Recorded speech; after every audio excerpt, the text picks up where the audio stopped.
¿Qué tal, amigos? Estamos en este microprograma de nuestros medios de comunicación de la provincia, Misionera de San Francisco Solano. En esta oportunidad un poco hablar sobre un personaje muy especial que también aparece dentro de lo que llamamos los Evangelios de la Infancia. En los Evangelios de la Infancia aparece la figura de Herodes. El 28 hemos recordado esto que llamamos la matanza de los inocentes, ¿no? Que aparece en el texto bíblico.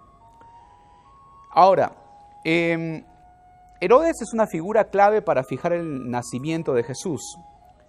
Según el texto bíblico, Herodes gobernaba cuando Jesús nace, pero dentro de los estudios que se hace de la vida de Herodes actualmente, sabemos que Herodes muere 4 años antes de Cristo. Entonces, es decir, Herodes gobernó a partir del año 37 a.C., muy joven, a los 25 años, hasta el año 4 a.C., antes del calendario cristiano fijado por Dionisio el Exiguo. Por tanto, hay un error más o menos de unos 4 a 6 años en ese calendario. La figura de Herodes ha pasado a la historia, y lo conocemos todos, por este personaje cruel, el personaje que tiene una personalidad enfermiza, pensando que todo el mundo le va a quitar el trono. A finales de su vida hay un evento que Herodes sufre, consecuencia de haber asesinado a una de sus mujeres más queridas, pues tenía 10 mujeres, y realmente una de ellas, a la que más quería,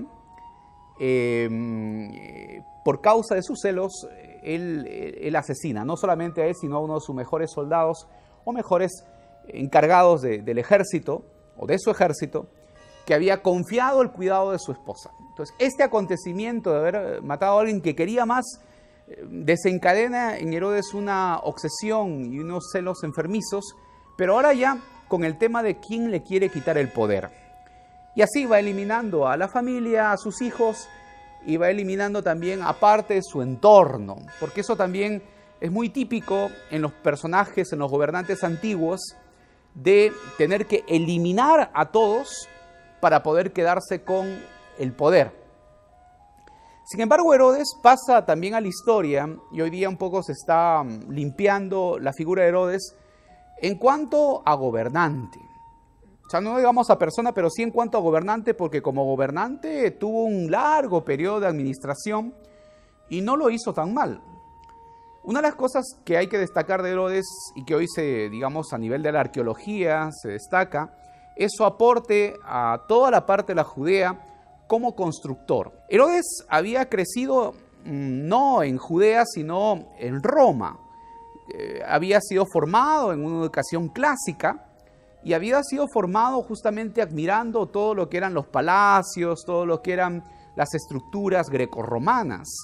Entonces, cuando él, digamos, regresa, y ya como gobernante, impuesto, ¿no?, a los judíos, porque él no era judío tampoco.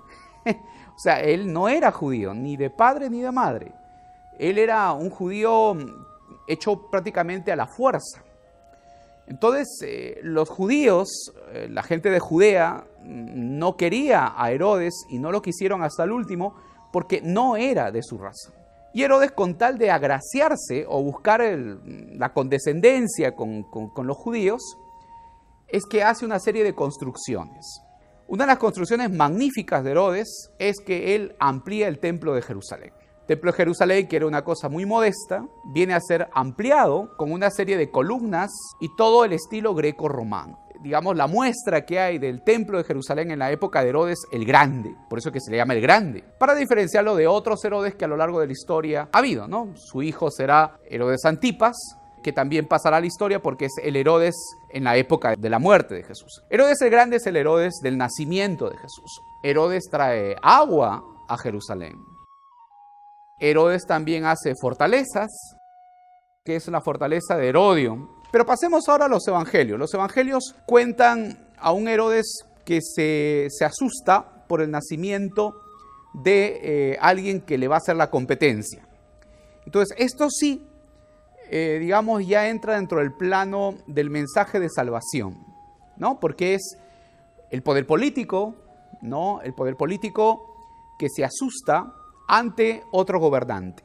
Entonces, eso sí nos tiene que enseñar algo el día de hoy, porque la política o el poder revela siempre lo que hay en el corazón del hombre, ¿no? Por algo no dicen, pues dale poder a alguien y entonces verás qué es lo que tiene en el corazón.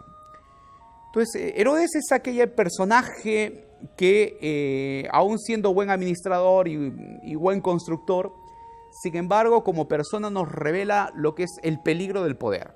Por eso toda esa narración de los magos, que son ellos, que no son judíos, que llegan donde el supuesto rey de los judíos y alarman a todos con esa noticia de que ha nacido el rey de los judíos.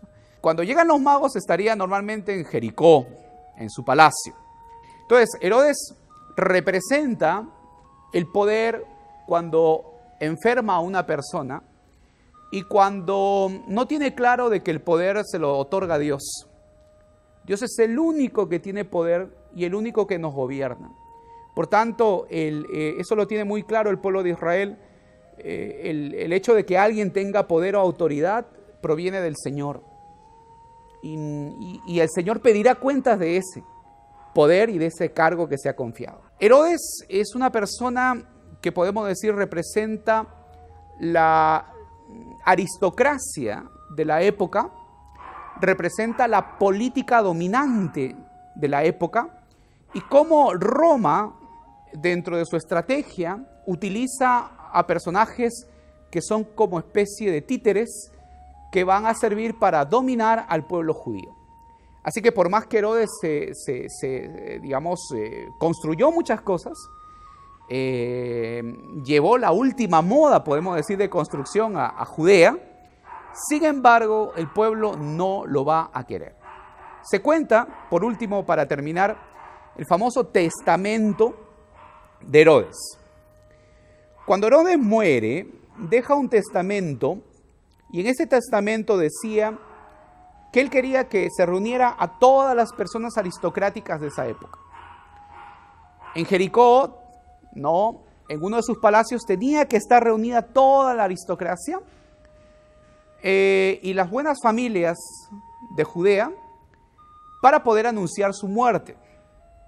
Pero esta muerte de Herodes tenía que ir acompañada de la muerte de todos esos personajes, de todas esas autoridades, porque así la sociedad podía